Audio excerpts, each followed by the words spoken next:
across the U.S. Find out how you can participate in the show by visiting UnderTheHoodShow.com. With Russ Evans, this is Shannon Nordstrom, thanking you for tuning in to the Nordstrom's Under the Hood Show. Have a great day, and remember, PTLA. The opinions heard on this program, based on the many years of experience of Russ and Shannon, are offered for entertainment value only and as a guide to your repair needs. No claim to repair or cause is given or implied. Always consult with your own certified technician and follow all safety procedures before attempting any repair. To be a part of the show, call 866-594-4150. Under the Hood is produced by Prairie House Productions. All content is the property of Nordstrom's Automotive Incorporated and may not be used without our permission. Copyright Nordstrom's Automotive, Inc. Now, let's go under the hood with the Nordstrom's Motor Medics. Welcome to the Under the Hood Show from the Autotempest.com studios. All the cars, one search. This is the Under the Hood Show. Russ Evans is here to answer your automotive questions. Welcome to Under the Hood. Thanks for joining us. Shannon Nordstrom is here to do the same. Welcome, Hoodies. Thanks for tuning in so we can help you tune up. I'm Chris Carter here to answer your calls at 866-594-4150. 866-594-4150. We've got calls coming in. You want to get right to them, or do you have any pressing? That's what we're here for. Okay. We're here to take calls. I mean, Resh, you up for that? Yeah, I got something to talk about later, but right now we always talk got to something to talk about. Bill. Bill in Idaho, you're on the Under the Hood Show. What can we do for you? Good morning, guys. Enjoy your program. Thank you. Thank you very much. Hey, you bet. My question is on a 2008 Toyota FJ Cruiser. It's a manual transmission. It's got 200,000 miles on it. And my issue is, feels like the transmission or the clutch, kind of a stuttering feeling as I'm accelerating. Kind of think of the clutch, but it's not real consistent, and it seems to be more prevalent when it's cold. When it's nice, warm temperatures, I don't feel it at all. One thing I did check from hearing stuff on the show was coils and spark plugs, thinking that it actually could be an ignition type of problem. But the plugs are new, and I replaced the coils here recently, and there's been no change. So, appreciate your thoughts. I'll start. Sell it. What? The price on that right now? He's got to buy another one. Nah, he'll be fine. He could buy. Then I got to buy something that You could just buy a house closer to work and walk. But the house price. That's a good point. You're in a trap. I think you shouldn't have brought that. Was bad advice. Well, he's in Idaho. Isn't everything cheaper in Idaho? Yeah, I think so. Car sales are up. House prices are down, right? Yeah. No. Don't listen to Chris. Yeah, that's it. Boy, we're not running well cold. You shot me down with all the things I'm thinking in my head. I'm like, okay, well, there's this, so it's not this, and there's that, so, it must be this. But no, it can't be that because of this. So only doing this when it was cold, the first thing I would do is you've already checked the coils. When you say check, do you mean you've replaced them and the spark plugs, or you just looked at them? I replaced the spark plugs about a year ago. Okay. And the coils were the original Toyota coils, and I just replaced those a couple of weeks ago. Perfect. Now, I did replace them with an aftermarket brand, probably not the same quality, but still,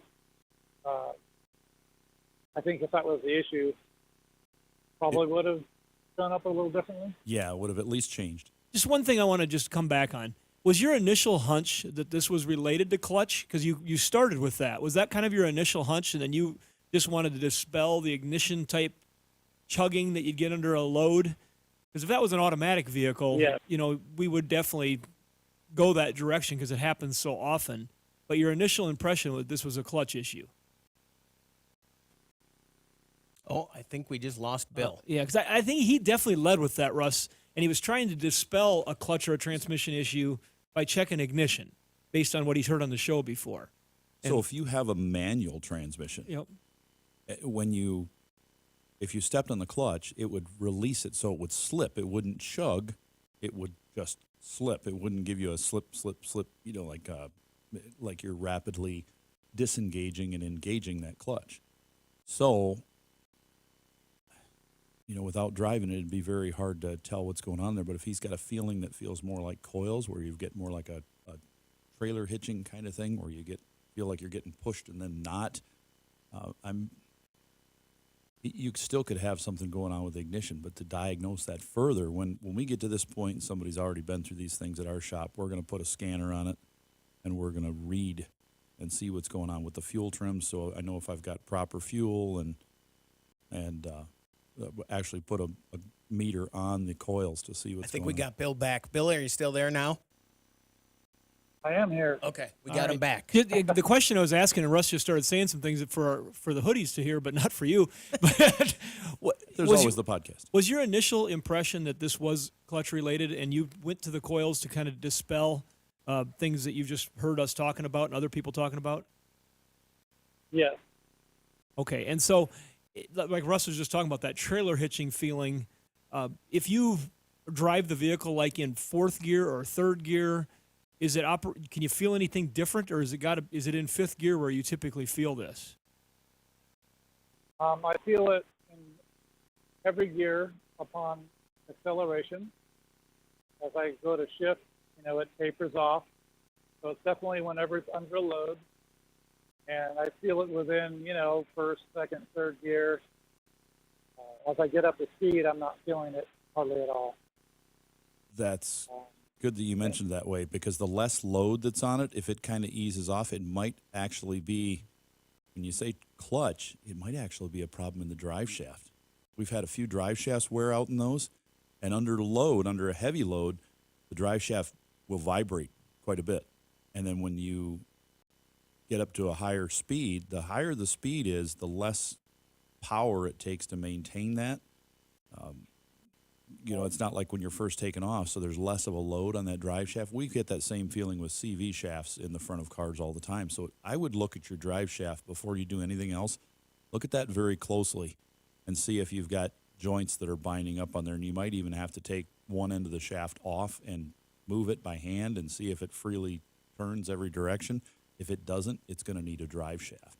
That's very, very possible that's what's going on with this shaking. At 200,000 miles, it could definitely have a worn-out drive shaft. And you can look at clutch issues, but usually you're going to get a slippage, and you can tell that with movement on the tack, or you're going to get if you get a clutch that is warped, sometimes you can get a pulsation, like warped front brake rotors almost, but it's a little different feeling.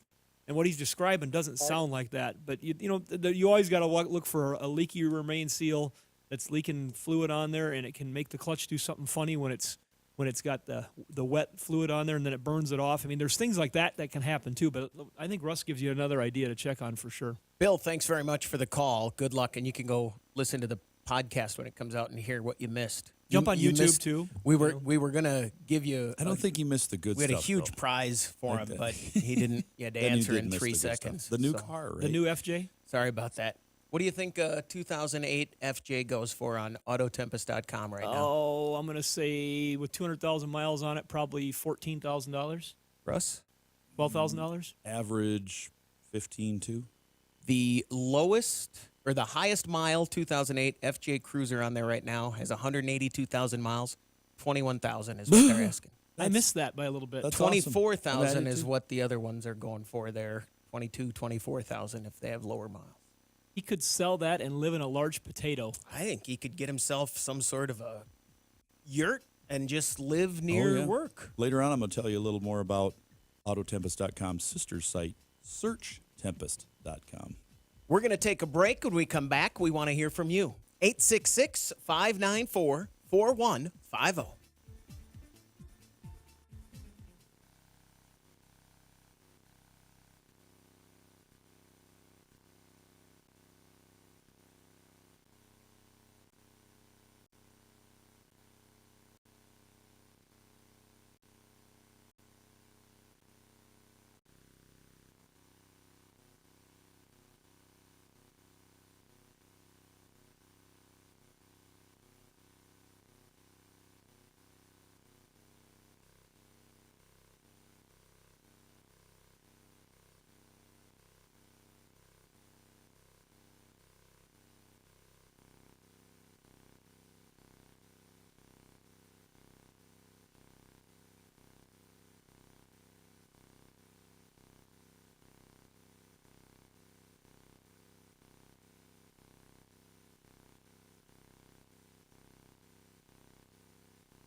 Be sure to visit our website for news, contests, and previous shows at underthehoodshow.com.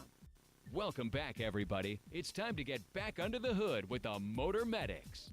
866-594-4150 from the Autotempest.com studios. All the cars, one search. This is the Under the Hood Show. Let's go to Oregon and talk to Steven. You're on the Under the Hood Show. Steven, what can we do for you? Hey, guys. I've got a 2008 Mazda 3 hatchback with like the 2.3 liter in it. It's an automatic. It's got about 150K on it. And it's got this misfire under load. And got no dash lights, no codes, at least on my little cheesy code reader. And I started doing some of the obvious stuff. I swapped out the spark plugs, cleaned the mass airflow sensor. Even got I bought a aftermarket coil pack and ran it right down the line one by one, trying to see if it would make a difference in any of them, and didn't seem to make a difference. Ran fuel cleaner through it, put premium fuel in it, tried a couple different things to see if it could go away, and it seems to be just when it's warm mostly. I mean, it definitely does it under load most when it's warm or cold, but when it warms up after a bit, it seems like it's about 85% gone. Doesn't do it at idle. I was just wondering, what next do you suggest? Is it notorious for something I should be looking at next, or what are your thoughts there? Does it have any misfire codes? Not in my little cheesy reader that I plugged into. Okay. If it was a coil, it should set a misfire code eventually, or even a random one if it's just now and then. And you switching coils like that works great for people if they're trying to find one misfiring coil, unless they have two. Right. and then they'll say, well, it got a little better when I got to number 3, but then it kept doing it again and it never went away. Well, you had 2 that were bad. That happens on V8s all the time, because if you got 2 misfiring on a 4-cylinder, yeah, it's just going to run horrible. I did notice. I did notice one thing I should probably add. That is, when I originally changed the coils on it, the plugs on it, one of the threads and one of the coils, it kind of was rusty looking, like at some point it got water or something around the threads and all the way around it and stuff like that, where the other ones looked kind of normal. I thought maybe that's why I thought that was the one coil pack was bad. If you've got a coil that looks like that, it should definitely be replaced with all the spark plugs in there. So they'll start to foul out. And plugs, as they age too, they'll just, even if they look pretty good, sometimes they can not. I had one the other day that would not fire, and it looked great. I showed it to one of the other techs. I said, look at this. He goes, it looks pretty good. I said, this nice tan color, but it doesn't fire at all. It was just dead. Just that one plug. And it had been in there for, 60,000 miles, and it was 10 years old, but 60,000 miles. It kind of odd for them to do that without any kind of fouling. So we replaced all the plugs in it, and that fixed it. But, it was time that they were wearing a little bit. But, when we have them that are doing this, I'd look at the scanner. I look at the fuel trim to see if we're running lean, if we're running rich, if there's anything, make sure the air filter's working like it's supposed to, mass airflow sensor's clean. And then just you got to interpret some of the data, and that can be some of the trickiest stuff, trying to read data and drive. You usually have to have somebody riding while you're driving to do this, and you duplicate the condition. And then they look at the difference between the numbers on things, between when it's running well and when it's running poorly, and you try to see, what's going on here. Do I have any misfires that are occurring even though it's not setting a code under the misfire counter? Is it running lean when these things are happening? Because a car without a fuel filter, the fuel pump has the filter element built into it, and as that starts to clog, it can run lean and cause the car to run very poorly under certain loaded conditions. And it can run better cold than it does hot, and vice versa. Cars with adjustable valves get tight on like Hondas all the time. Those 3.5s, they've got to be adjusted, because when they're cold, they run fine. When they're warm, they miss. This car here, I don't believe that engine has any style of adjustable valve. It should be just the puck in there with the hydraulic lifter.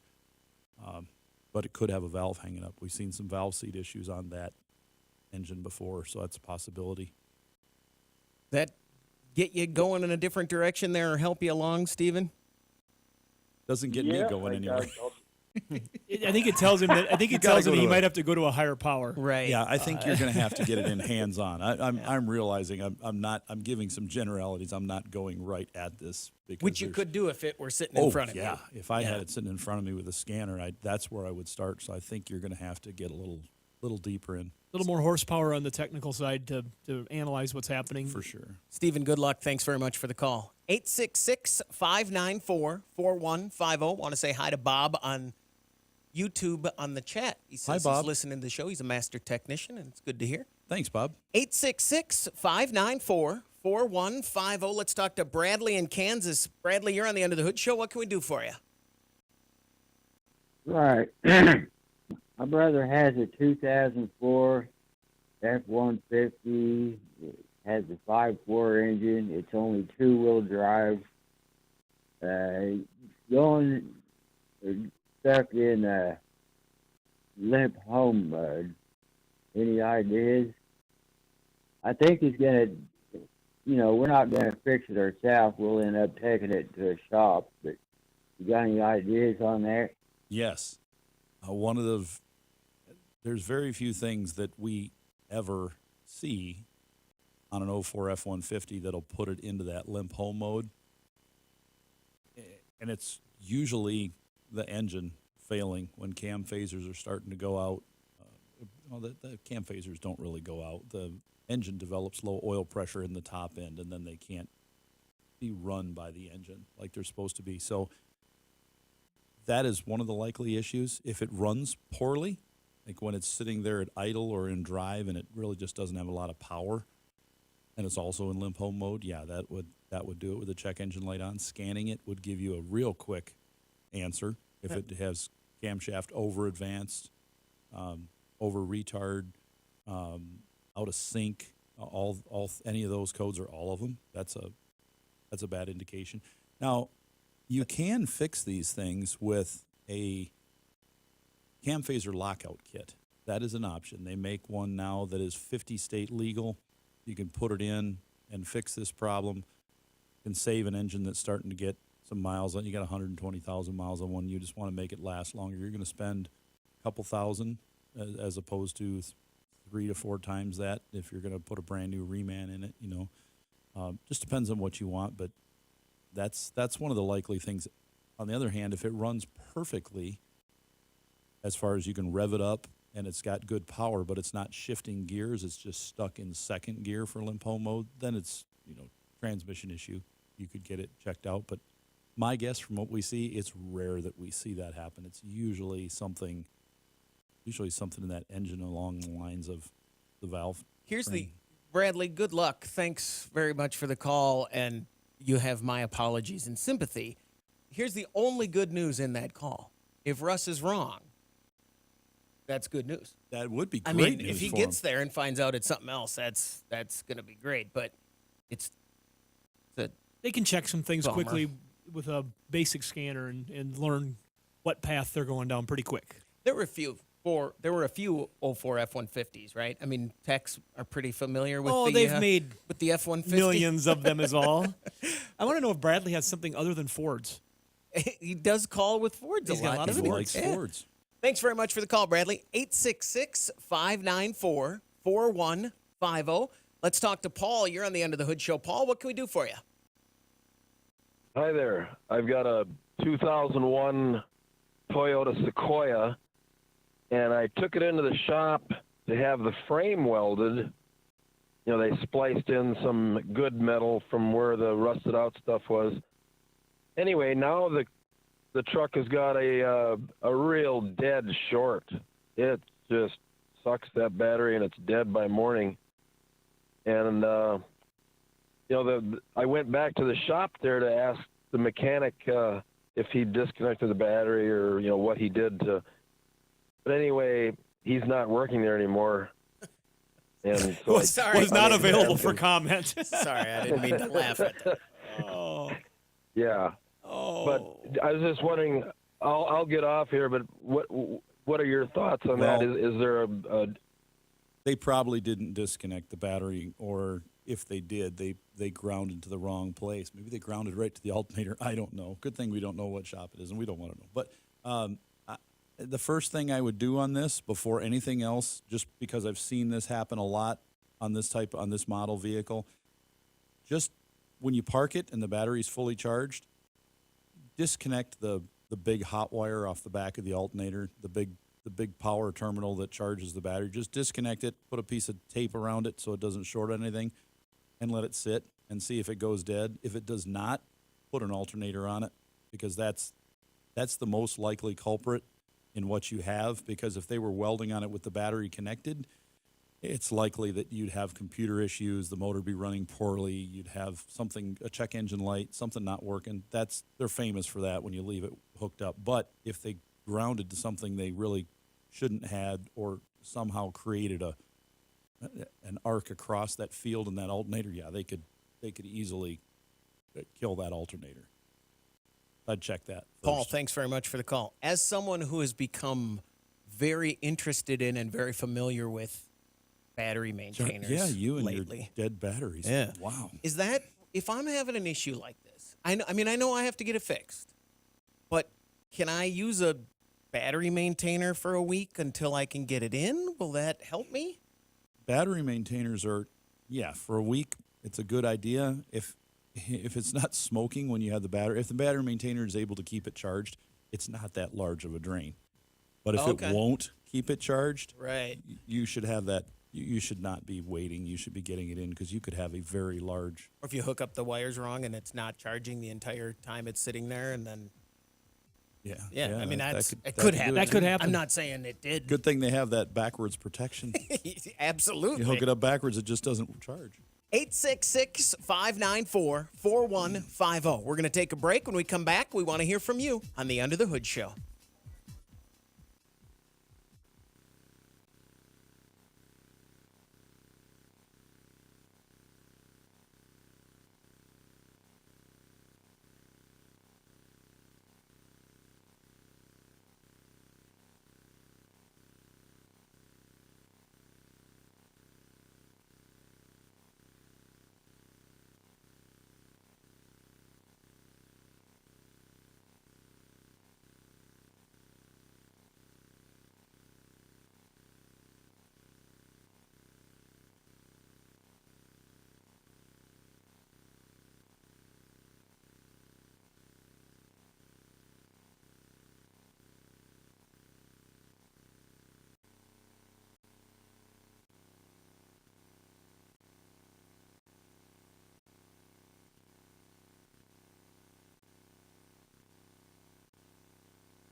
Find out how you can participate in the show by visiting underthehoodshow.com. 866-594-4150 from the Autotempest.com studios. All the cars, one search. You're listening to the Under the Hood Show, like our listeners that are watching on Facebook from Australia. Thanks Really? for tuning in, yeah. This time of day, you bet. If you like the Facebook page and you join the Hoodie fan club at underthehoodshow.com, you could win a hoodie. Like Lonnie Kraft, who listens to us in Osage Beach, Missouri. Congratulations from all of us here and our friends over at Universal Technical Institute. UTI.edu is where you find them on the internet. They can help you. They can help you develop a very strong career in the automotive field. If you're thinking about becoming a technician, or if you already are a technician, and not just automotive, but marine mechanics and motorcycle mechanics, ATV, that kind of thing as well, they can help you. They've got great instructors. They've got financial aid programs available, GI Bill people to work with you for the military. They've got a wide range of stuff and campuses all across the country, warm places. Check them out, uti.edu. We should get our hands on a syllabus there to see what they're studying, because I'm sure they are studying things now that are next. They are changing. Yeah. They have changed since we started working with them a couple years ago. They have changed dramatically with the push into electric and more fuel efficient technologies. And dealing with manufacturers, the manufacturers saying, hey, this is what you need to look at next. And check it out. I'm guessing if the guy that welded on the Sequoia for Paul had went to UTI, he probably would have followed the correct their steps. welding program. Yeah. 866-594-4150. Let's go to Nebraska and talk to Craig. You're on the End of the Hood Show. Craig, what can we do for you? Yes, thank you, gentlemen. I've got a couple of Ford SUVs. One's a 2015 Edge, and I got a 2016 Escape with a front-wheel drive. There's no way to check the transmission fluid in those. But I did find on the Escape a cap and use my oil dipstick and check the fluid, and instead of being pink, it's pretty well charcoal. About 50,000 miles on it. I've had a couple of situations where probably didn't pause long enough when I backed out of a parking spot and shifted into first gear or whatever, that it shuddered. Does it make sense to get that changed at 50,000? And is this something that other than a Ford garage can do? Well, it does make sense to change it, especially if it's starting to get dark. If it's completely black and you're having shifting issues, then you shouldn't change it. You should just start budgeting for that transmission and go as long as you can. But if it's just a little dark, that's common on this model transmission. We see it often. It starts to get dark around the 30 to 40,000 mile range. And if it's dark enough, when we look at it at our own shop, and we'll say, yeah, let's get that flushed. And pretty much any shop that has a transmission flush machine can do this. And how do you check it? Same way? No, there's a lot of these have on the bottom of the pan, they have a screw that you take out, and that's where you fill it and also check it, and it has to be done at a certain temperature. Otherwise, they have the cap comes off, and you use a special dipstick. It's just a stick with numbers on it, and you take those numbers depending on the temperature of the trans fluid and match them up with one of those graphs that goes across, and where it intersects, that's how full it should be, like number 10 or 12. Now, anything with a CVT transmission, constantly varying clutch type transmission, you don't want to flush those. A lot of those are drain and fill, so they'll have a drain plug. You drain it out, you fill it up, drain it out again, fill it up. Some are 2 or 3 times. They want you to drain and fill. And when you say 2 or 3 times, it's usually like 2.5 to 3 quarts. So it's not really a lot that you're not wasting it, but not a lot there. So we would definitely recommend a change at this point. If it's a CVT, it would be drain and fill. If it's a regular transmission, so a transmission shop, a professional mechanic, they can do the flush, and they can also advise you, about the things that Russ just talked about. And I'm just going to throw out there, if you are relaying back to a couple of times of doing a too quick a shift coming out of a parking spot, it'd be hard for me to believe that just doing that a couple of times would damage clutches. If you do that hard enough, you'll break things in the tranny more than likely before you would actually damage a clutch. Would you agree with that, Russ? I definitely would agree with that. I think that's pretty normal. They know when they design them that most people are going to back up and some people aren't going to stop 100%. It happens. There's safeguards built inside of those valve bodies. Now, don't to do help. it. Yeah, don't make it a habit. Right. But it does happen. I mean, I've done it before on my own vehicles, but that's not going to burn clutches typically. So Not unless you're doing it intentionally, like throw it to gear and slam on the gas. Exactly. I got a feeling what he did was probably pretty calm compared to other things that have happened to these transmissions. That help you out there, Craig? Yes. Is that a continuous variable transmission? I don't think the CVT is in the Escape or the Edge in that model. I'm just trying to think back of what they did on those models because some of them had an 8-speed automatic and I'm trying not to rule it out. Almost I can't think of one with a CVT that we've personally worked on, but I know we've worked on and all that's the more others. of a statement for other listeners because Right. when we start talking about doing something, we get so cautious about what we say sometimes because if we say go out and do this and we're talking about your particular car, there's someone else that listens and say, hey, those guys on the radio said to flush this, and then they take some Honda down and get it flushed that absolutely is not supposed to be power flushed.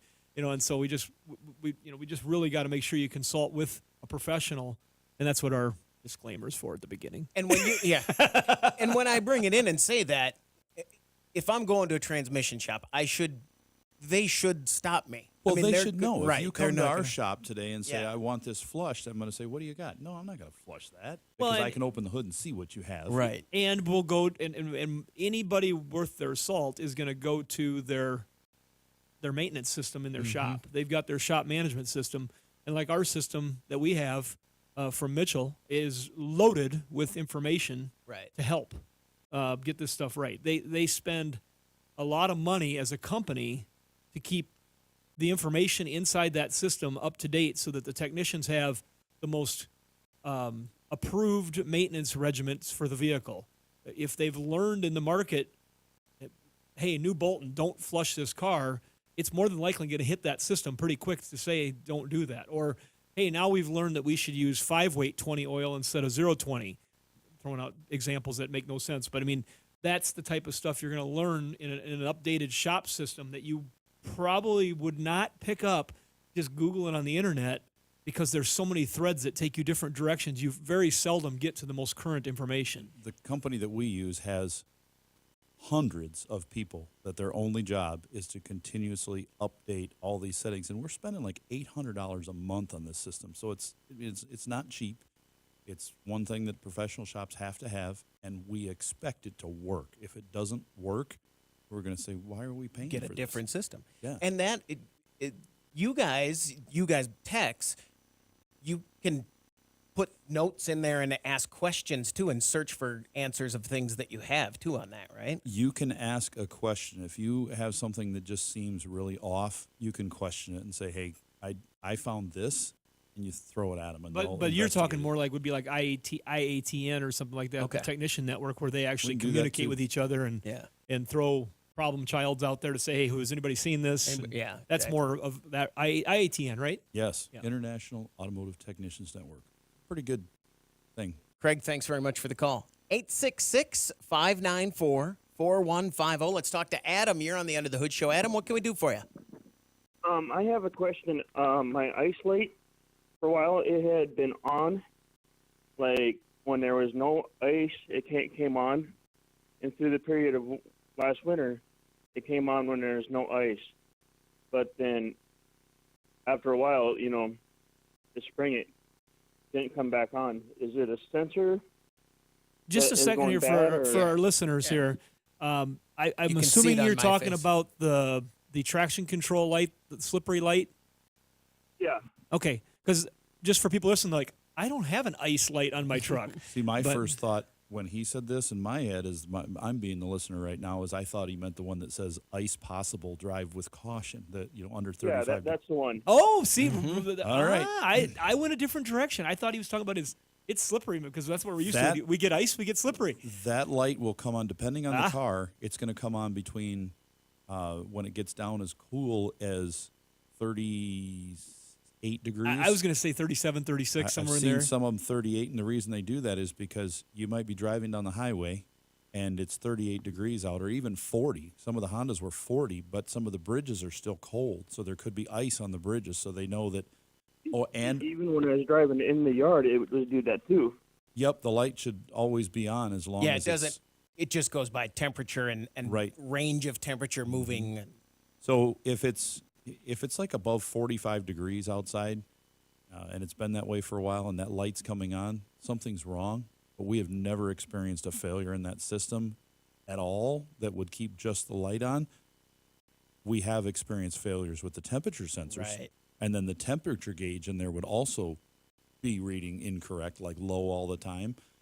That can happen. But if your temp gauge goes up and down from the 20s, You're saying up the into outside temperature, right? If that goes from like the 20s up to the 70s and 80s like it's supposed to, and it seems like it's accurate, then that light should be going off. And they when it don't gets- react instantaneously, those No. lights. Like if my vehicle is fortunate enough to be in a heated garage, and so when it's 20 below zero outside and it's 50 degrees in my garage, by the time I get to work, which is 10 minutes, it's just usually about the time I get 5 minutes away, it's finally catching up The with the actual message. temperature. It doesn't, otherwise it'd be moving around all the time. So it is a slow adjustment. Adam, thanks very much for the call. Good luck. 866-594-4150. We're going to take a break. When we come back, we want to hear from you on the Under the Hood Show.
Make a radio appointment each week to hear the Nordstrom's Under the Hood Show.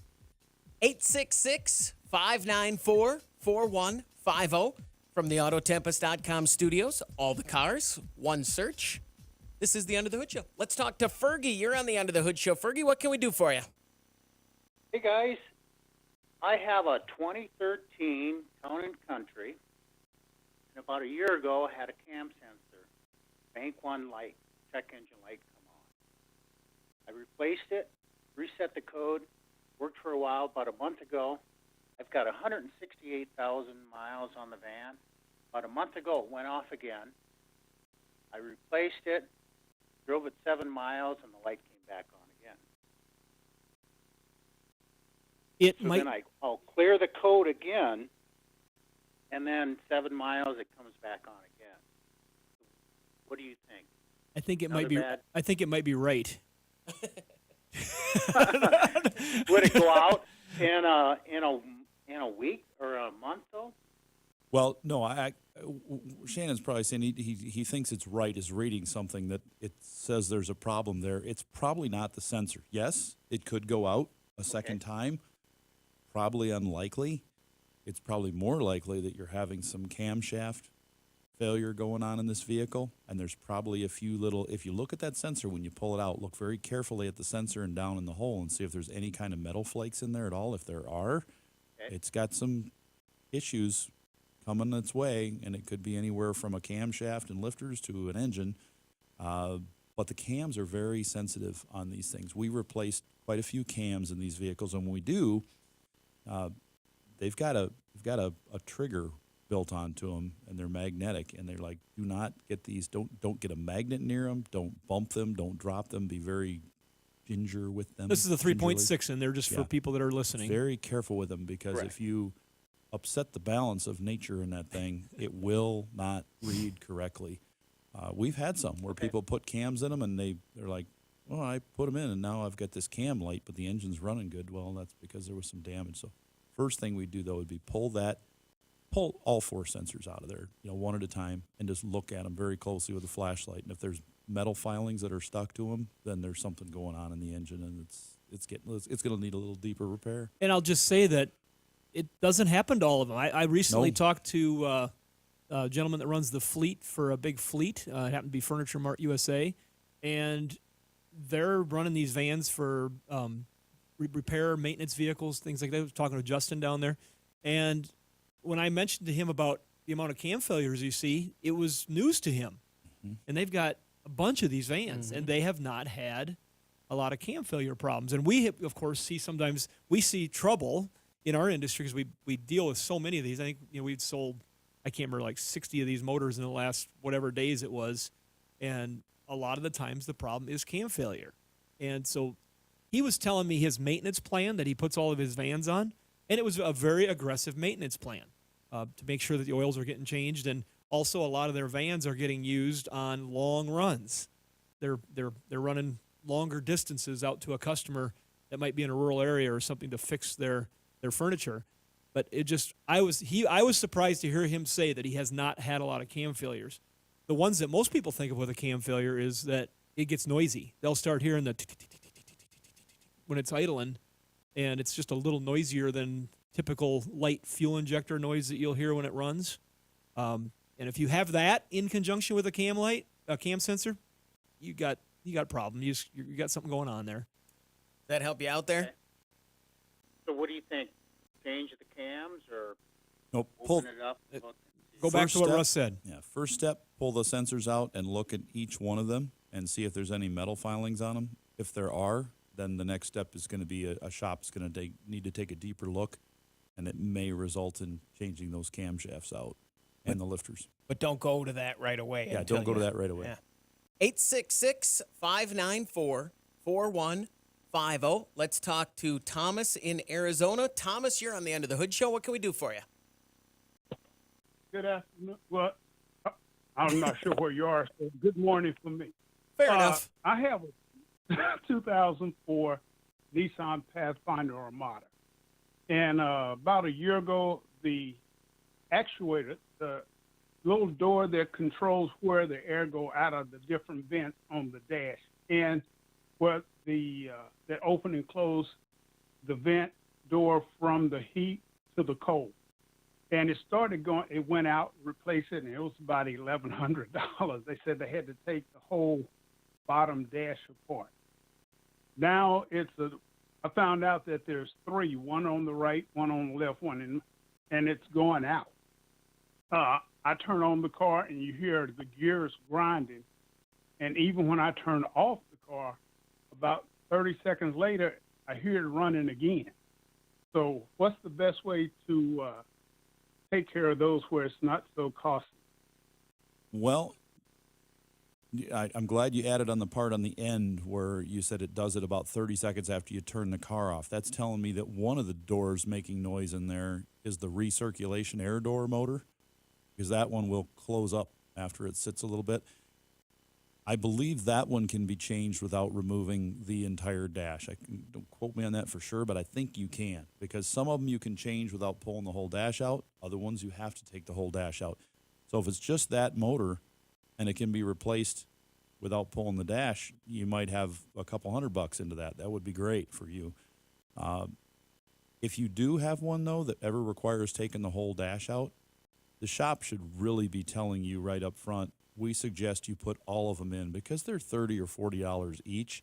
And when we take one out, we tell a customer, this is the price to put all of them in. And occasionally one will say, well, can I save a little money and just put in the one that's bad? I said, well, you sure can, but do you want to spend $1,100 again if one of these other $40 units goes out? And they said, no, let's just put them all in. And they do. So, but I think the one you're having there could very well be that recirculation door motor. And one way you can kind of diagnose it yourself is to, with the vehicle sitting there running in the driveway and the air just on low, push the button for the inside, outside, the recirculation door. Turn it on, for the fresh air, interior air. Turn it on and let it sit one way for 30 seconds. See if you hear any noise. And then flip it the other way and wait and see if you hear it. If you do, that's telling me that control is bad. Then you move on to the next one, hot and cold. Move it all the way to cold, wait. Move it all the way to hot, wait. If it doesn't click, that motor is probably good. If it starts clicking at the same spot each time, it's probably bad. Then do the same with the foot, face, defroster one. And then that'll isolate which component is making the clicking. If you're fortunate enough to have one that is making a noise, and what you don't want is what maybe he had the first time.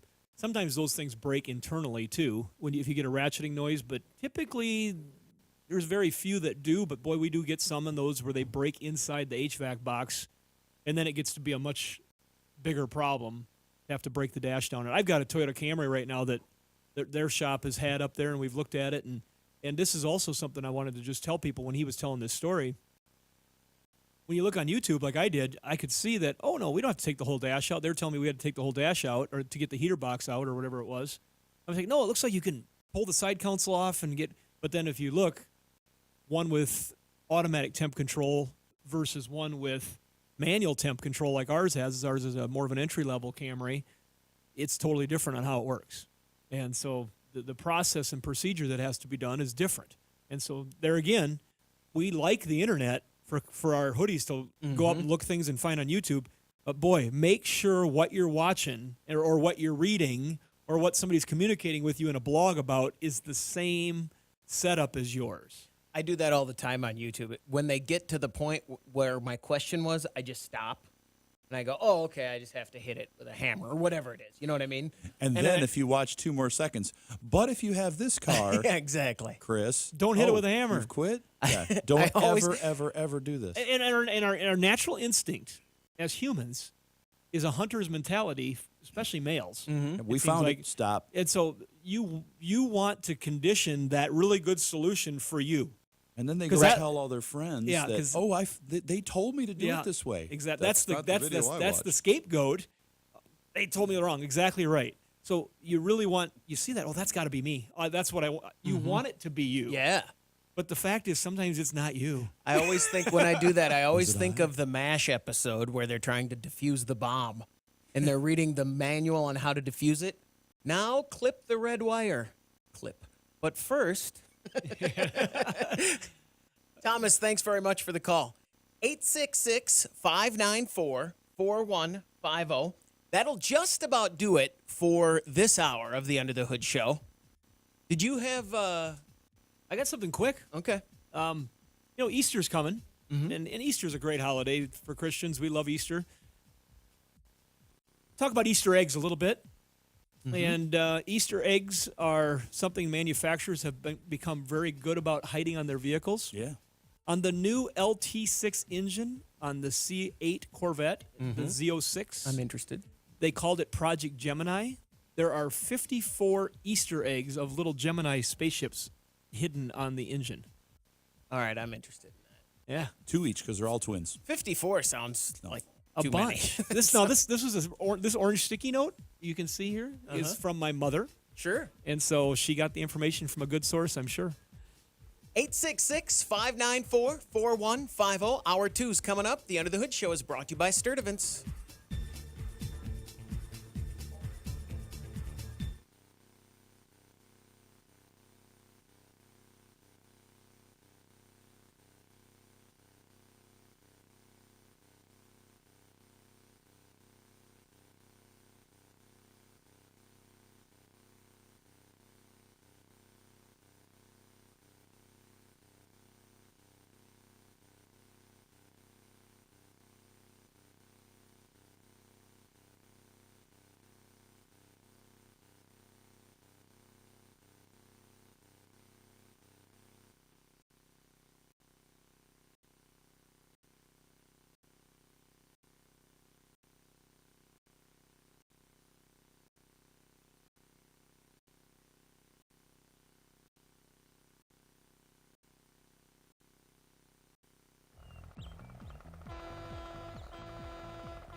You're listening to the Nordstrom's Under the Hood Show with the Motor Medics, Shannon Nordstrom and Russ the Super Tech Evans. Shannon is an ASE engine and parts specialist, and Russ is an ASE Master Certified Technician with extensive factory drivability training. Join the Motor Medics for fun and free automotive advice with real-world solutions to everyday automotive problems. The Under the Hood Show is heard weekly on this and other great radio stations across the U.S. Find out how you can participate in the show by visiting underthehoodshow.com. With Russ Evans, this is Shannon Nordstrom, thanking you for tuning in to the Nordstrom's Under the Hood Show. Have a great day, and remember, PTLA. The opinions heard on this program, based on the many years of experience of Russ and Shannon, are offered for entertainment value only and as a guide to your repair needs. No claim to repair or cause is given or implied. Always consult with your own certified technician and follow all safety procedures before attempting any repair. To be a part of the show, call 866-594-4150. Under the Hood is produced by Prairie House Productions. All content is the property of Nordstrom's Automotive Incorporated and may not be used without our permission. Copyright Nordstrom's Automotive, Inc.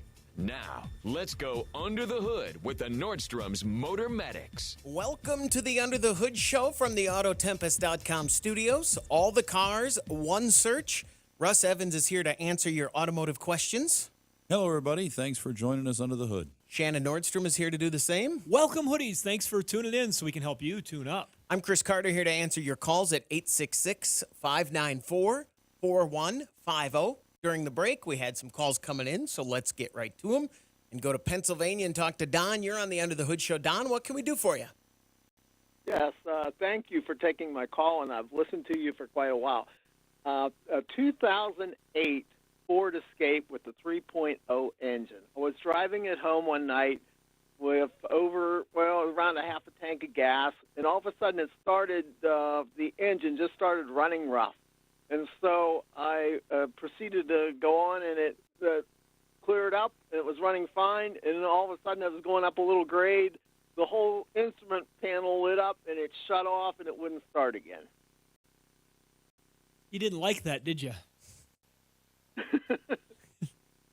So then did you wait a little bit and then it started up again, or what's the end of the story from that perspective? I had to have it flatbed at home. Oh, and so what's the current status of the vehicle today? Nobody will work on it. Oh. What? So it's still dead, and you're calling us, Yeah. and we are going to be your money-saving idea of Yeah, probing that's what he thinks. something. I don't even know which way to turn with this thing. Does it still but- crank? but- Does the engine still crank? Yes. Does it even It'll attempt crank to, over. Does it just still won't attempt start. to fire? It doesn't attempt to fire at all. So it's just spinning. Does it seem like it's spinning like it normally would spin on most every start? Yes. Oh, boy. But nobody, have you tried to get people to work on it? And they just say, no, we don't do that. That's right. It's because it's the 3.0 and it's hard to work on, and it's like nobody wants to go there. Well, let's start with the basics, Russ, and just kind of walk him through. Well, we got to what find could out, have do been. we have spark? Do we have fuel? I would look at the dash with the key on. Of course, it's not running, so no matter what you do, if the key is on, it's not going to be running. See if the check engine light is on. If it doesn't have a check engine light lit up when the key is on, that computer is either dead, needs a new computer, or it doesn't have power or ground to it, because it's with it on and communicating. You just turn the key to the run position, it'll light up on the dash. Because that's the self-test that it goes through to say, yep, I Tells see you I'm connected. computer's running through its checks, and that light typically won't go off until the engine starts, and then it's ran through its sensors and says, yep, we're good, turn me We've off. definitely had our share of those vehicles with computers that have failed. We've put lots of them in with that engine, whether it be in a car like an MKZ or whatever. That we've put a lot of computers in those. Does everything else power up and work as normal when you're in the on position? I mean, as far as your lights, your radio, can you still use the vehicle as if it was normal that way? As far as I know, everything else is functional. Okay. Yeah, start by checking that. See if the check engine light is And yeah, let me Goes just on. jump in here and say that's a good because of the situation he's in.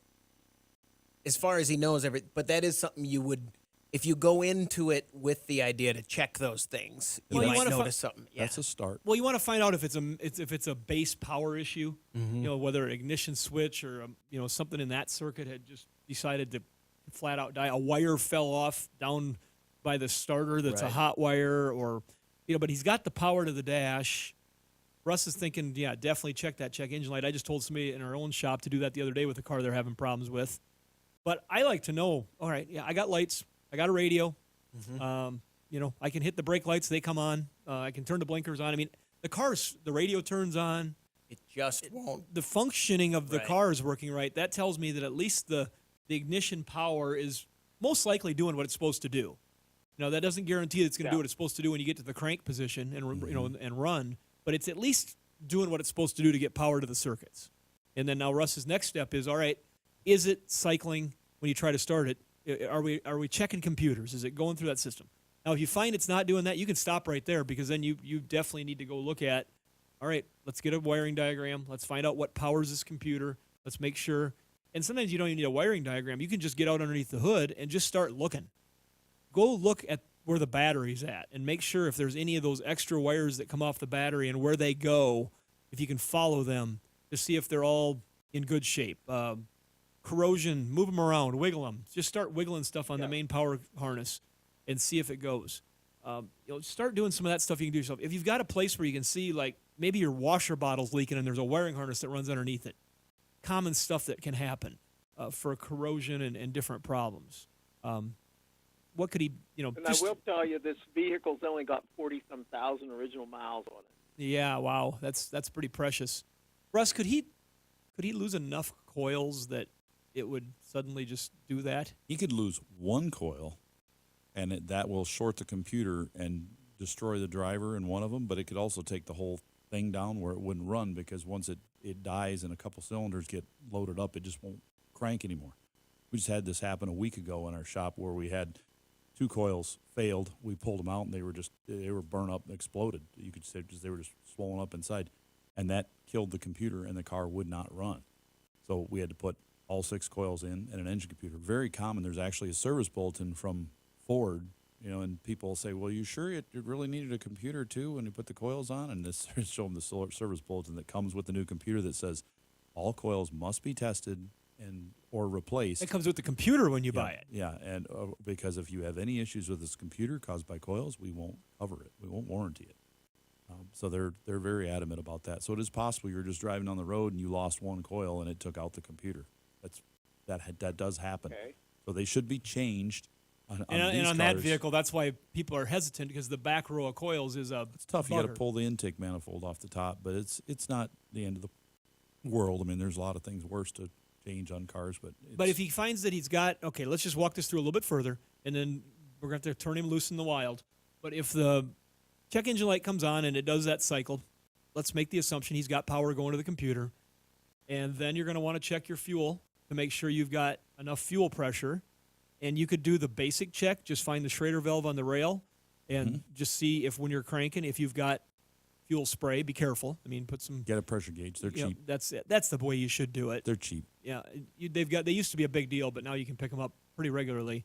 And make sure you've got how many pounds of pressure is he going to have on that? Is that a 60-pound system, or is it's going to be up close to that? Yeah. And so see if he's got the fuel pressure. If he's got the fuel pressure, and he's got the check engine light coming on, and it's not starting, then you got to dig a little deeper yet. Spark tester. Yep. Then you check for spark. So you can do some deductive things yourself to at least get you close, but I do kind of wonder about the coils myself, because they've got a history of failing on those. And that's a situation where he's calling shops, and to whatever degree, there is a lot of stuff you guys are doing. Everybody wants work done. So if there is a job that is kind of a pain in the butt, that is not a high return job, you might just go, we don't want to do it now. We're busy. We can do other stuff. Different instead. climate than it used to be by a long shot Right. 2 years ago. Yeah. So good luck, Don. Thanks very much for the call. 866-594-4150. Let's go to Missouri and talk to Mark. You're on the End of the Hood Show. Mark, what can we do for you? Hello, fellas. I have to say I live in Shawnee, Kansas, but I listen to the radio station KRMS 97.5 out of Lake of the Ozarks. Sure. I stream it in because I have a little house down there. So Shawnee's southwest of Kansas, Missouri, about 30 minutes on the Kansas side. The question, I had the opportunity to buy a really nice used 2014 Town and Country. It's been garage. This is the issue with it. It's neighbor across the street. It's been garage for 3 years, sitting on original good tires. And not original, but they're really nice tires. And I took some pictures, some movies of it, and I thought I'd call you guys and give me a step-by-step to how to resurrect this baby without damaging the motor or the tranny or anything else you can think of. All right. Well, this is It's a 2014 3.6. It says on the motor 3.6 LWT, and it's actually the Flex Fuel E85 model. I personally would not be real worried about just checking, making sure you said the tires got air in them. Make sure the pressure is good.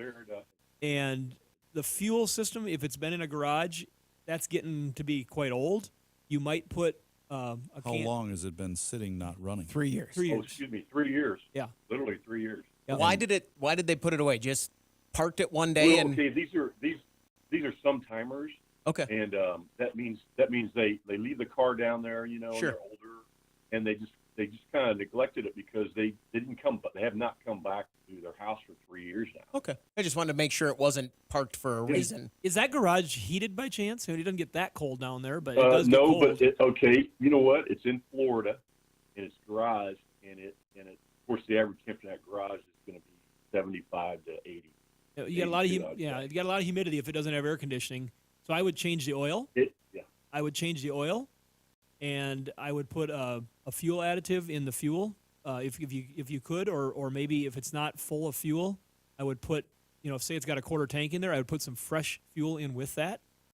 And we have vehicles here that we'll buy, and I'm just going to use my example here. We'll take the engines out of them, and they'll sit on the shelf for 2 and 3 years. And there's certain things we have to do to make sure that we gain oil pressure and things like that when you start them, but they're typically fine. The tires and the fuel would be the thing I'd be the most worried about, and making sure you get a fresh change of oil in it. I'd say if the tires look safe on this, they don't have any cracks in them, and they're just because of the age. If they're old enough, they would need to be changed, especially with the heat down there. But I think the first thing I would do on that would be I'd probably just put a battery in it, check the oil, check the transmission fluid and the coolant, make sure it's full, and I'd start it up. And if it, let it sit there and idle a while, make sure there's no major leaks under it. And then after it runs for 10, 15 minutes, I'd back it out of the driveway after I get her licensed and insured, and I would go fill up the tank with fresh gas and go get the oil changed after it's run for a half hour or so, it gets good and warm, and then you should be fine. The newer cars that sit like that don't usually have the big problems like cars from the 60s that we found in a barn that had been sitting 10 Much better years. technology in the seals and the everything on how that stuff. We just give you an example. 2000 Chevy Dually. It had been sitting for 7 years, and they said, well, I'm going to put an engine in it now because of the cost of vehicles. We threw an engine in it. The old gas was still in it. That gas wasn't that bad, surprisingly. Oh, wow. And 3 years from ran 2019 to 2022 is not that big a deal, No. right? Does that help you out there, I'm not Mark? super worried about it. Well, okay. The question, somebody mentioned, when you go online, you get dangerous, right? And so I was listening and got a couple different stories. But would it be advantageous or just not worry about taking the spark plugs out and putting an ounce of oil down? No, just don't do that. Nope. I would leave it alone. Not on this one. It'll probably just crank. We've had engines that have sat on our shelf longer than that we've put in that work perfectly fine, and we do these by the hundreds, so I wouldn't worry about that on this one. Mark, thanks very much for the call. 866-594-4150. We're going to take a break. When we come back, we want to hear from you on the Under the Hood Show.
car feeling ill?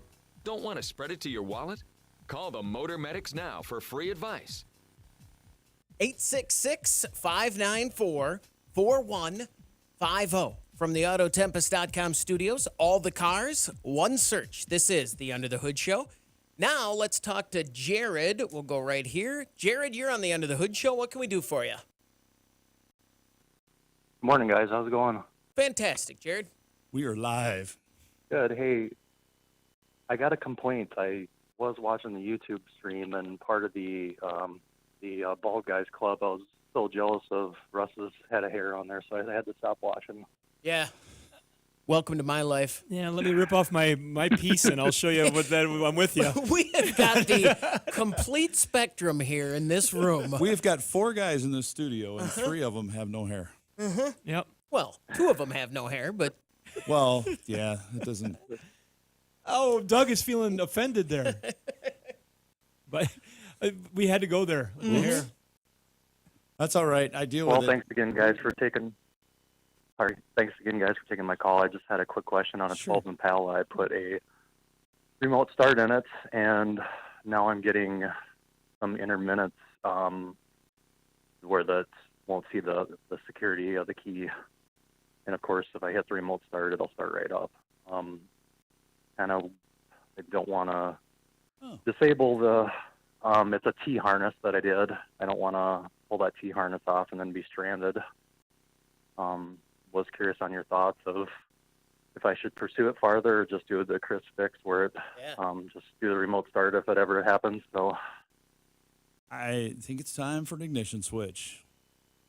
That's great. That's a remote start. Everybody listen, think of that. If your car doesn't start and it says security on the dash, just take the key out, wait 3 or 4 minutes, and then use your remote start to start it, just like you were outside of the car. Because then when you get back in it, you just put the key in, turn it to run, and you go. Don't turn it off first or it won't go. I've had people do it. It keeps turning off.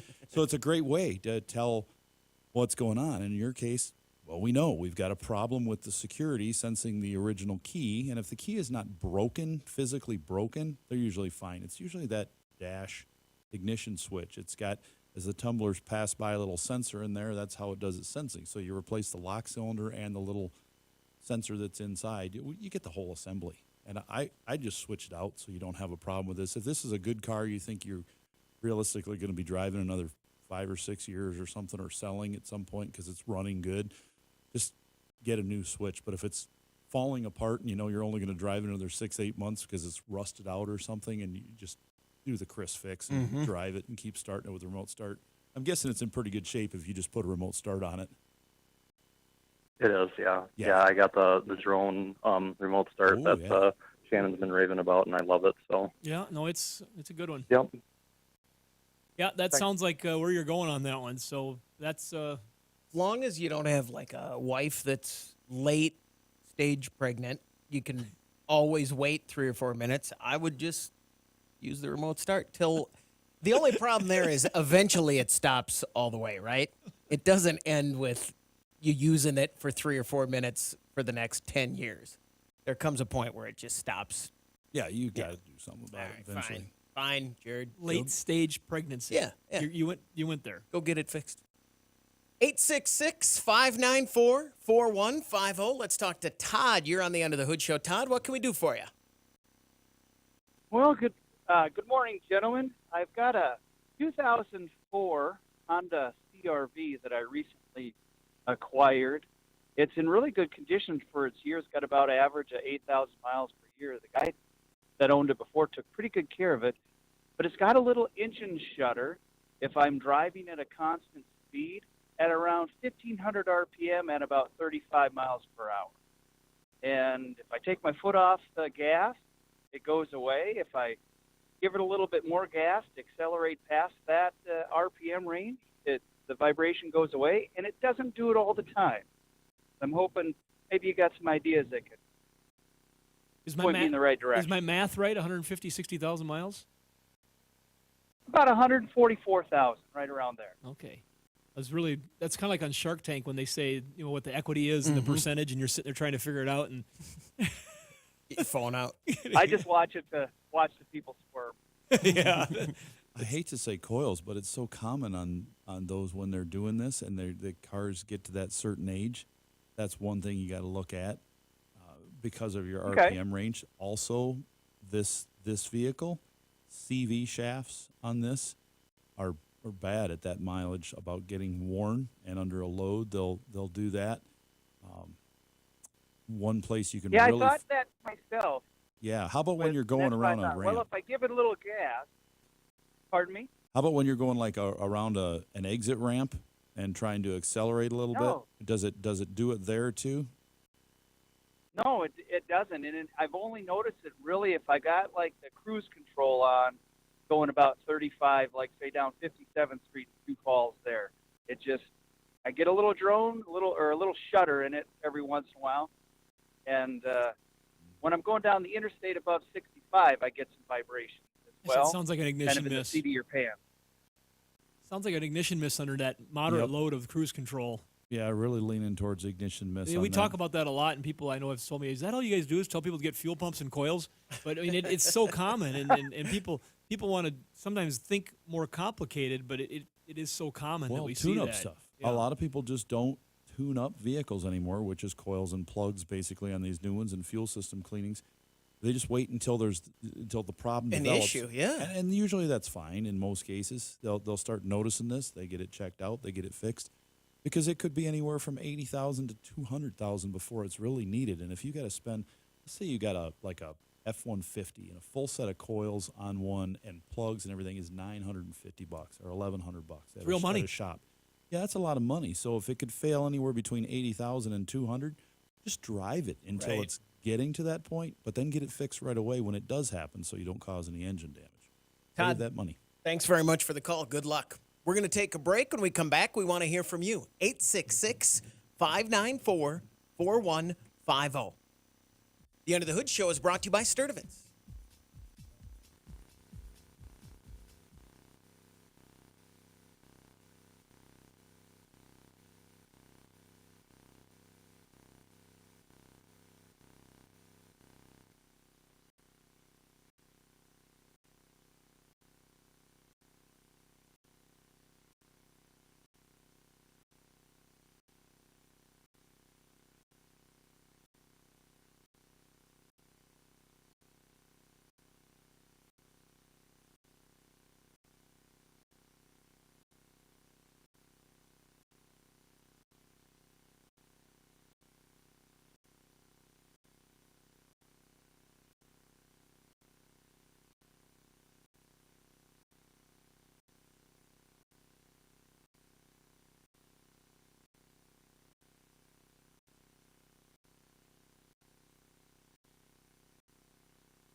Get your planner out right now and schedule your next radio appointment with the Motor Medics. 866-594-4150 from the Autotempest.com studios. All the cars, one search. You're listening to the Under the Hood Show. If you subscribe to the YouTube channel and join the Hoodie fan club at underthehoodshow.com, you could win a hoodie. Like Michelle Wirtz, who listens to us in Elmira, New York. Okay. They had a song about that, didn't they? Elmira. Yep. It was about the Finger Lakes region. Yeah. I don't know if Elmira. It was the... There you go. Congratulations from all of us here at Under the Hood. Oak Ridge Boys, right? Yeah. There you go. That's what I was thinking. Elmira. You took us so off the loop with that. All We right. all tried to That figure out happens. something clever to say, and we all kind of failed, except for your initial joke. Oh, anyways. All right. Well, so our friends over at Universal Technical Institute bring that hoodie giveaway to you, uti.edu. And we have a question coming up about Yeah, this might tie right in with new technology. Universal and they'll- Technical Institute. They will be helping you with that if you're at UTI. Leroy, you're on the Under the Hood Show. What can we do for you? Yes, I have a question for you guys. I am from the old school. I've had 283s, 327s, 396s. You could work on those sitting under the hood. And I just have a question of how you guys think about this new technology and what our engineers are building these days. I hear questions about all these sensors and heater doors, and it used to be pretty simple where you pull a knob, you could flip a heater door. What do you think? I think if there's an EM pulse that you're going to drive right out into safety with your vehicle, and we're all going to be sitting there, whoops. Yeah, I've been watching it. I started at the beginning of it when it was just carburetors and, like you said, and it was just falling over the ledge into this technology. And you know, when that first was there, I thought, oh my goodness, look at this! I've got a car that, gosh, it's got an oxygen sensor. Now what do we do? And computer controlled carburetors came next, and we went, wow, that's getting a little deeper. And then it was just a joke that, oh, yeah, someday we'll all be driving electric cars. Yeah, right, whatever. I mean, we didn't even think that it was a feasible possibility ever. It was like the Jetsons, they're going to fly. No, they're not. Well, when the day flying cars all come and they're regular, we're going to look back and say, well, you remember when we thought it was just a joke? Well, things keep moving forward. And as we work on cars and age, yeah, it's a lot tougher getting into some of this stuff, but it's really not that bad if you've got the right equipment and training to work on it. Like we just mentioned Universal Technical Institute. If you've gone there and you've got the training on it, it's just like anything else that needs training. You need training to work on home heating equipment. You need training to work on, to be an insurance agent. You need training. If you don't know what you're doing, no matter what the job is, I have a hard enough time doing laundry and separating the right colors, Thankfully, I've Don't got even get somebody into to that. do it. My kids and their friends don't even separate, and it drives us crazy. If I had the right training, I can't imagine. And those are things that you just have to have training to do it. But the cars, they look more intimidating more often than they actually are. So let's say you're doing a adjusting valves on an engine, and you go, whoa, look at this thing. How do we even get to it? Well, you pull this plastic cover off the top of the engine. Took me 2 seconds to yank that off. And then, we got to take the intake off. Look at all these hoses. And then you find yourself 10 minutes later with the upper intake off and all those hoses disconnected. And now you've got a big open area. Now you just start taking off smaller parts as you get down where you're going, and then you're there. There's usually a lot of big things that cover up the smaller things. It just takes longer to get there. Now, in the case of the dashboards, yes, sometimes it was nicer to have a simple old cable that ran 2 doors in the thing, hot, cold, and up, down for face and floor, as compared to today where you might have 4 to 6, 3 to 6 motors in there. Then you got to pull the whole dash to even get to one. But let's look at what we gained. I'll stand up here. Yeah, I'm going to gained some step cool up, stuff. Leroy, and I'm going to say, better. Yeah, They're better you now. look at what we've gained with the technology. That same HVAC system that Russ was just talking about, now you can have 2 comfort zones for the driver and the passenger. You can set a temperature just like in your house. The systems have gotten to be so intricate in how they work. When they work, they're amazing. The horsepower and the fuel economy they're getting out of the internal combustion engine compared to your 283 or your 396 or the Ford guy with his 390 or whatever it might happen to be, or the Dodge guy with his 383 or whatever it might happen to be. They're awesome engines, but you take a comparable cubic inch size with direct injected fuel injection and just precise timing from a computer, firing these direct injection, there's no comparison. I mean, the power you can get when you drive a modern horsepower car and compare it to the older cars, you just go, wow. Mm-hmm. Doesn't mean I don't love a 396, the sound it makes, the feeling you get when it idles, the smell of it running. Right. That's hard to replace. But, boy, the technology and what it can do to horsepower, it's absolutely incredible. Yeah. I on these electric cars, you brought the electric cars up. I have a son that's a fireman in Plano, Texas. They had a seminar the other day on these batteries in these electric cars. And if they short out, which they're going to, it's all electric. So if they short out, it takes 28,000 gallons of water to put those things out. Yeah, it's a challenge. Wow. It's a highly toxic fumes that come out of that. No, there's definitely challenges with this stuff. Are we making progress with this? There's people that are going to debate this until the cows come home. And there's a learning curve. We actually just had a guy here last week talking about batteries and showing some things. And now the first batteries, they weren't very good. They put them all together, and they were like a big, not a bomb, but a big short factory waiting to happen. When they would, didn't have a lot of protection. But as we've gone along, Tesla's one of the best innovators in these batteries. They've taken them. If you take a battery apart, don't do this, folks at home, but if you had one apart and you could see this exploded view, it looks like a whole bunch of little C or D cell batteries in there.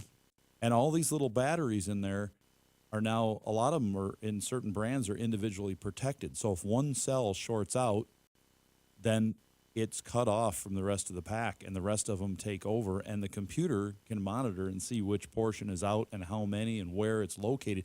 They're getting pretty techie with these things, and they've done tests where they impact the battery with a projectile all the way through it or a rod all the way through it to short it out, and the battery reroutes and self-isolates to protect it from having those kind of fires. But if you were to just burn an entire battery pack, the fumes coming off those things are horrible, like any battery. But it's going to be a learning curve, and I would imagine probably another 10 years before they've got it really down to where I'd say they'd be at that like 98% thing where they know what they're doing. And the things you bring up are the things that are going to be the problematic pieces during the evolution. Is going to be the advent of fire and safety, the advent of technicians, the advent of the charging grids, the advent of all these things. Many things that are problematic. They're going to be the challenges for this. And like Russ mentioned, the electrical engineer that was down teaching us, he's really smart on power electronics and battery storage and everything. And he said for our own use, we have a large fire blanket at our place that we can actually put over a car and smother it down. But that thermal event that can take place with a lithium-ion battery, even as small as a laptop battery, if you look on YouTube and watch somebody that's pierced a lithium-ion battery and to get that thermal event going, you're exactly right. It is a very, very difficult proposition to put out that type of fire. And that's why when we talked in recent shows about that ship that was coming across the ocean that had a fire start on it, there was a bunch of electric cars on there. And I don't know if we'll ever hear the whole story on that, but did one of those electric cars start that fire? Nobody said for sure yet, but I'll guarantee you that once they got burning, they had a problem on their hands. And so what our guy told us, one of the things that you might even have in our facility once we get going is we might have a big roll-off container full of water, which doesn't work in the wintertime, but you could actually just dump it in there if something started on fire and submerge it in water. completely opposite of what you'd think when you're thinking about electric battery, Right. but just to submerge and just take that energy away from that thermal event. And so it's there's definitely challenges out there, but right now the momentum is such it's going to be hard to stop the train. As much investment and as much horsepower is there behind the movement. And I'm not sure if I like it or not either, but I'm not endorsing it. But I'm just telling you, there's a lot of energy behind the movement, and the investments that the manufacturers are making now, and the legislation that's getting passed. It is definitely the bread is being buttered to serve that meal. Good. Yeah, definitely. Leroy, thanks very much for the call. 866-594-4150. Let's talk to Ron in Oregon. You're on the End of the Hood Show. What can we do for you, Ron? Hello, gentlemen. I spoke to you a couple of weeks ago, and I'd like to give you an update. Plus, if you have time, I'd like to give a brag about one of your sponsors. But well, let's get after it. I guess I'll just start. I talked to you a couple of weeks ago about a 2004 S10 ZR5. Had a mass airflow sensor code. And I'm in a different time zone. I'm tired when I call you. I didn't give enough information, and I knew better, and Russ would have got it right off the bat if I'd have given enough information. I searched all the wiring like I was told and everything, and just couldn't find anything. And then as an old mechanic, it finally dawned on me, ding, well, I've got a miss. Let's start at the simple crap. So I changed plugs, wires, and cap and rotor, replaced them all with AC Delco. Miss went away, and it was unlike all of the information said the mass airflow caused the miss. The miss caused the mass airflow. There you go. That's awesome. And so that was an easy one, and I know Russ would have caught that right off if I'd have given all the information.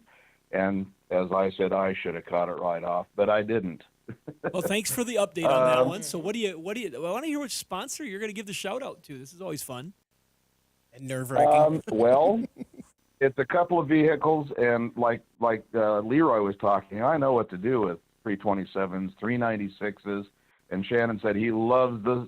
I've got a 396 Impala factory prototype original that is waiting for a restoration, but I recently acquired two vehicles through family that, anyway, the reasons are, and one of them is that 63 Corvair with the 273 V8 in the back that I talked to you guys about last year. The other one is a Ford F-250 three-quarter ton, four-wheel drive, and I decided, these things are going up in value. I'm not putting them on my regular insurance. I've been talking with Kathy over at Berkeley One Classic. I tell you, I talked to several other of the big names, and the first thing that struck me was, it's a pickup. Well, it's a four-wheel drive pickup, Mr. Jacobson. You cannot take this off-road. Well, okay, I don't do that, but what's off-road? Do you have a gravel driveway? Yes, it's off-road. Yeah. Thank you very much. Goodbye. Well, I worked with her, and it's a little extra premium, but I can, all the other ones, I couldn't put a load in the back. I couldn't tow a travel trailer. I couldn't, and they just worked with me. And then I'm signing papers today, and the Corvair pickup and the Corvair pickup has a little extra work to do, but the Ford, which again is another odd one, 455 Oldsmobile and a Ford, it'll be on the road and doing its normal job here within the realms of the policy. So I want to thank them very much. Yeah, awesome. That's awesome. Thanks very much for the call, We appreciate Ron. that. Yeah, that is kind of cool. I mean, if you've got a classic, you got this classic Ford, and you want to tow your classic Corvair with it and go to a car show, you should be able to find, the Berkeley One Classics, if they do things for you that other places will not. Appreciate it. Thanks, Ron. 866-594-4150. We're going to take a break. When we come back, we want to hear from you on the Under the Hood Show.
Car feeling ill?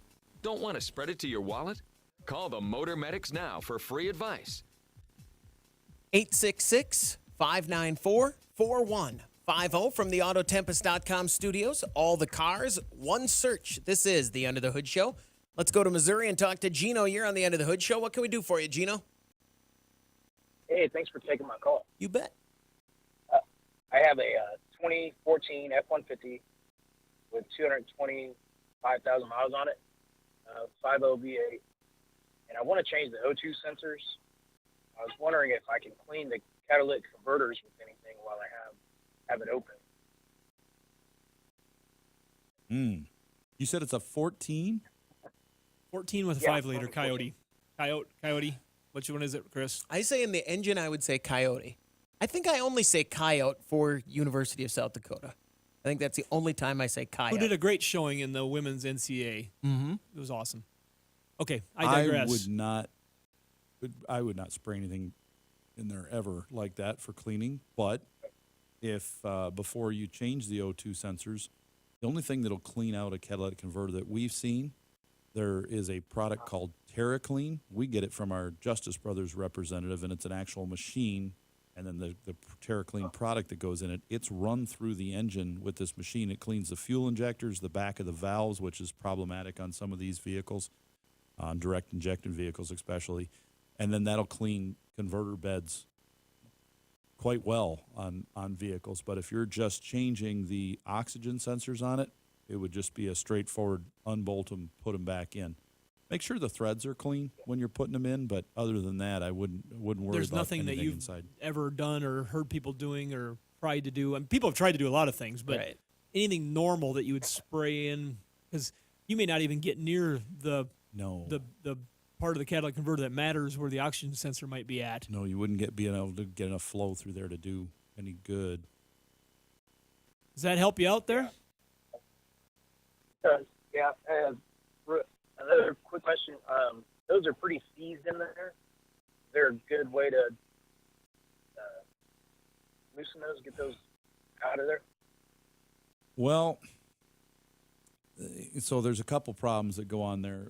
A lot of times what we'll do is if we've got one that we put a wrench on, like a fitting wrench, so it's sided all the way around, and we know that thing's going to be super tight, a lot of times I will break the sensor off so I can just have the nut left on there, the metal part of the bottom, or I'll cut them off with a reciprocating saw, and just be careful you don't hit the body and wires under there. And then I put a socket, a 6-point socket over it so it's tight and I can really get on there well, and I'll unscrew them that way. But when you start unscrewing them, if they turn like a 1/4 inch and then they stop, go back the other way and then go back again and just gradually do that back and forth very slightly, and it may take you 20 to 30 minutes per sensor to get them out that way, but you're going to be a lot happier when you get them completely out than if you try to force them and you rip the threads out, because at that point, a rethreader usually doesn't fix it. You usually have to weld that hole shut and then move on and drill right next to it and weld a bung to it to put a new sensor in. So we try to get them out of there very carefully and slowly. Sometimes we use a little heat, but working them back and forth, usually eventually we can get them out completely. And if it does come loose, that initial loose, then a little PB blaster would probably help as those threads. And that goes without saying, really. I mean, we're just so used to it. But yes, PB blaster inside of those threads while working it back and forth. Make sure you get plenty. You've got to have that thing lubricated to get it out of there. Gino, thanks very much for the call. 866-594-4150. Let's talk to Tom. You're on the End of the Hood Show. Tom, what can we do for you? Hey, thanks for taking my call. I have a 2016 Expedition, and lately, whenever I start it, there seems to be an odor that comes out of the vent. I've checked the air conditioning evaporator outlet, and from my understanding, there's no cabin filter in those things. It only lasts for a minute or so. What could be causing that? Is it that moldy smell? It seems like best recollection I can say is driving by a cattle yard after the rain.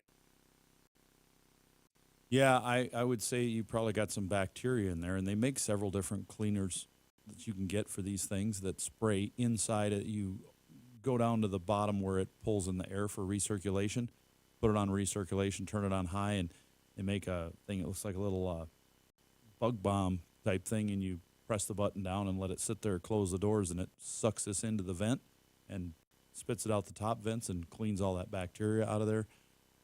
They make a machine called the mist machine. We use that at our shop. It sits under the dash. It's got a chemical that runs in it that draws it in through that vent, runs it in the car, and freshens up those vents. And once that bacteria gets started in there, you usually got to clean those things every year. It just never goes away completely. But does it get started kind of on the core? Is that where it ends up at? Or is it gets on the core end in the box, and it comes from the moisture buildup in there. A lot of these new ones are treated with an antibacterial from the factory, but not all of them. Okay. You know, and not all of them are as good as the others. Kind of a springtime thing, it seems like, because it's when the temperatures warm up enough that it starts getting moisture on that core, and then the moisture grows back. Are you fairly rural, or are you in the city, or where are you at?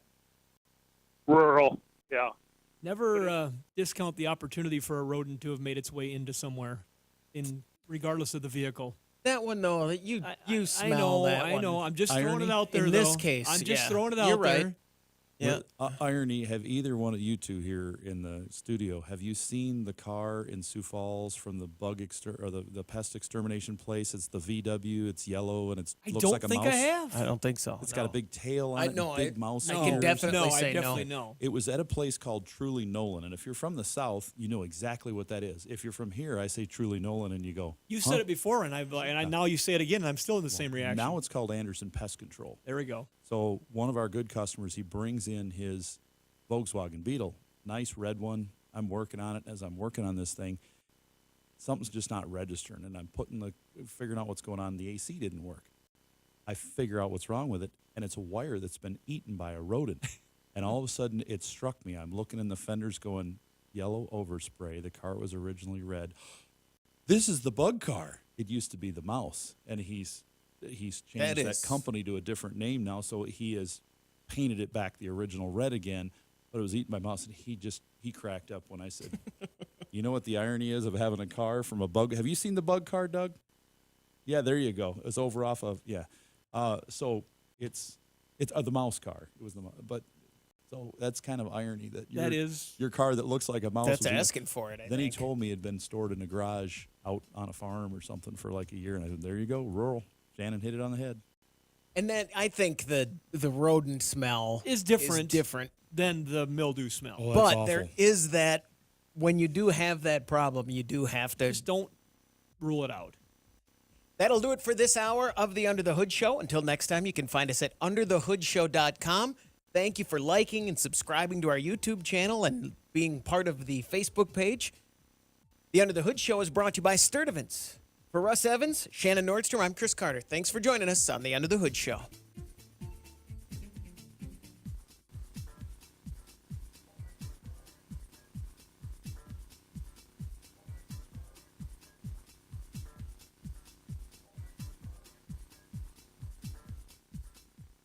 What's caught your attention in the automotive world? Well, our good friends over at Autotempest.com also have a sister site that we haven't really talked about a whole lot, and it's called SearchTempest.com. Tell me more. Tell me more. So there's Autotempest.com, but now there's SearchTempest.com. And this is a tool that they've developed that searches all of Craigslist and Facebook Marketplace nationwide. Instead of just the few hundred miles, when you get on Craigslist, you're only going to get a few hundred miles, if that, from you and the marketplace and all that stuff. So this tool that they've developed at SearchTempest.com searches all those, also gives you optional results from eBay, Amazon, and smaller sites alongside of them too. So, and this is looking for anything? Well, unlike Autotempest, though, it's not just for cars, but for anything. You're absolutely right. So we've got a lot of our listeners that are looking for things like specialty auto parts. I'm looking for an intake manifold for my 409 Chevy. I'm looking for a set of factory wheels for something. Those aren't something that you're going to find at Autotempest.com because they're all the cars complete, ready to drive, one search, whereas SearchTempest.com is going to be for And anything you want to search for. Maybe you're looking for a washer and dryer. Maybe you're looking for auto parts. An Maybe oversized cowbell. Yeah, a cowbell, a generator, whatever you might be looking for. And instead of going, I found myself looking at the Facebook Marketplace and then looking on Amazon, then looking on eBay, and then looking on Craigslist. And then I go, well, let's try a different city because maybe a bigger city will have what I need and it's Done closer. it before? Well, those guys are really brilliant at Autotempest.com. And by coming up with SearchTempest.com, they were the ones that figured out the algorithm to put all those sites together for the cars. Done it here at SearchTempest.com. To Chris get will all never that be stuff the together. same, I don't think. No, we have we lost him. Look I'm at him. not even. He's frozen right now. His mind was blown with Autotempest.com with all the stuff he was doing. It's every day. He's like, I gotta Then you search can for a car. select at the top. I just searched for something, and now I get to pick Craigslist, eBay, Facebook, or Amazon. There you go. They all show up, but I can narrow it down. Or Oh, you this could is do all or fantastic. part. Yes. Yeah. So I'm going to give you a list of things I need you to search for. Okay. And you can find them for me. Because I have a This list. is you guys just keep talking. I'm busy over here. So SearchTempest.com, brought to you by our friends at Autotempest.com. Awesome. All the cars, one search. Now all the All the stuff, one search. One search. All the search, we lost Chris. That's Should right. that should be their motto. All the search, where's Chris? Oh, All I love right, those guys. I can't wait to get home. You're just going to look for odd things. Yeah. You're going to look for musical instruments. Oh, yes. Yep. Yeah. Yep. See if you can find one like what you have. Find my. Oh, I'm gonna start doing this on everything. Do you know how many times I've looked up my car's value on Autotempest.com? Now I'm gonna be like, hey, what shirt are you wearing? Hold on a second. Let me see if I can find how much that's worth. Take that off. Yep, we're selling it right now. You're going nude. All right. That is our after show. We're going to slip that in if you're watching us live. We're doing some moving around there. So anything else going on? PBR? You want to talk about the PBR? Yeah, I tell you, that was a good show. We've all gone to the PBR in the last week. Those boys and they're crazy. And you guys, now I went to all of the shows. You guys went to different shows. You went to Friday night. You went to Saturday night. And those nights could not have been more different. They were the exact opposite. Friday night when we were there, a bunch of guys rode. I think it was 13 scored rides, which is a lot. Yeah. And then on Saturday, there were like three, one in the first round. How do they determine those bowls? Because they all had like 100% buck-off percentage for the season, 100% for their career. I'm like, why would I even want to get on Flaming Testicles? And then Friday, we saw, knock on wood, we saw no serious injuries, no the major closest things. ones was the face mask that got torn off when he got Yeah. stepped on. I was like, oh, that was just And an was inch that- away from his face. Friday night was the night they hit the cage all No, the way out, right? That was Saturday night when I was there. It?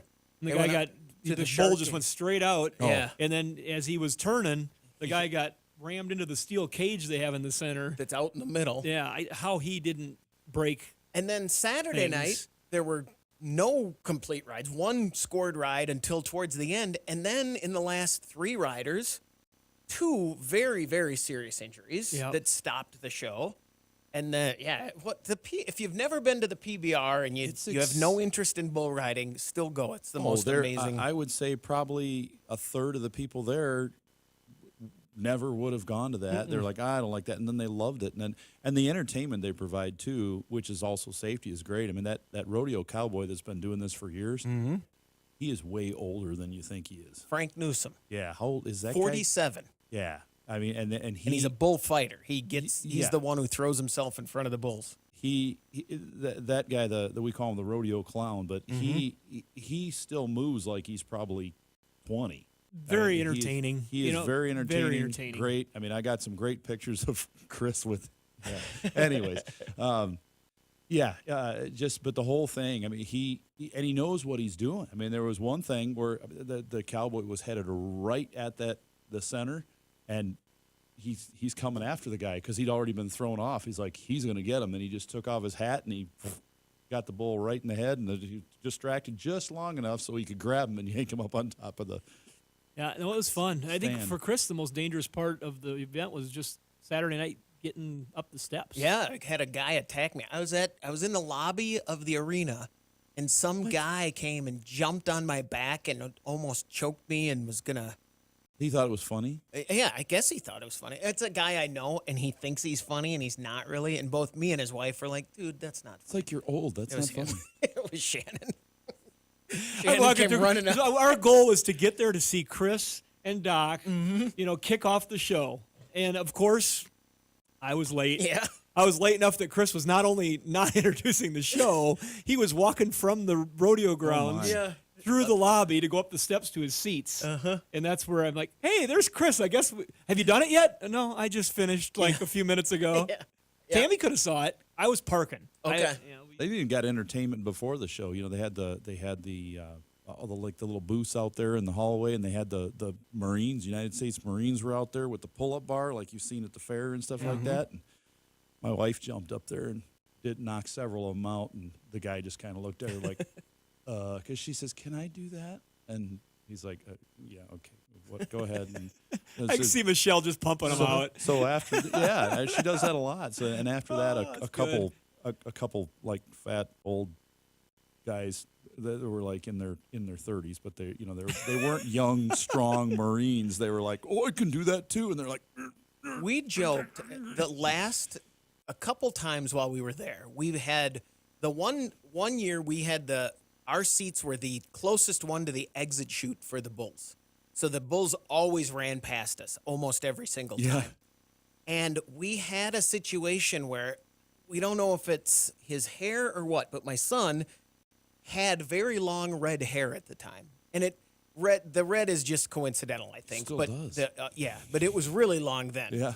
And we had a situation where bulls were literally stopping and coming after him. Aren't they colorblind? But that's is that a tail or what is the whole deal there? I don't know. But it was shocking at how, like, we had a bull run straight into the fence at him, like stopped and ran straight into the fence at him. And it happened 3 or 4 times while we were there. So we were joking about it, that whatever he was doing was making him mad. And this time, you saw where we were. We were right in the middle, front row, down behind the fence, kind of. Huh? So we peered through the fence, and we were sitting there, and his hair isn't quite as long, but he still has big, long red hair. And one of the bulls that ran out, because the bulls generally just go to work. They go down there, they knock a guy off, and then they go back to eat something. Yeah, smoke a cigarette, whatever bulls do. I don't know. So this bull ran out and ran around the ring and was kind of doing a lap. And as it passed us, you saw the bull. The bull was running past us and looked and did a double take and looked and then did another lap around and came right over to us and stopped in front of my son and did the whole, And then the guy with the cowboy kind of got a rope on him. And So what'd your son think of that? Note to self: It was the never go greatest. to Pamplona. It was the greatest. And one of the PBR guys we were talking to texted me and said, "Was that your son that just happened to?" And I said, "Yes, it was." So it was a great show. Great, They do a wonderful job mixing in the music and filling in the breaks, and it was a great time. I get there after I jump Chris in the lobby, and he says to me, he goes, "Hey, Governor Noem's here, Christy Noem's here under the radar." And I didn't quite understand the whole thing. And so she's under the radar. And I'm like, oh, okay. So then we're sitting down on our seats, and all of a sudden I see the governor come in with family and friends, sits down behind the fence on the opposite side from where you were at. Next thing you know, the whole family's up on top of the spotlights and interviews. Then she's getting interviewed. And I send a text to Chris. I go, under the radar, Governor Noem. All right, there we go. Thank you for watching, and subscribe and review all the stuff. It really does help. YouTube, it really subscribing and doing all that really does help us For out. sure. So thanks everybody. Have a great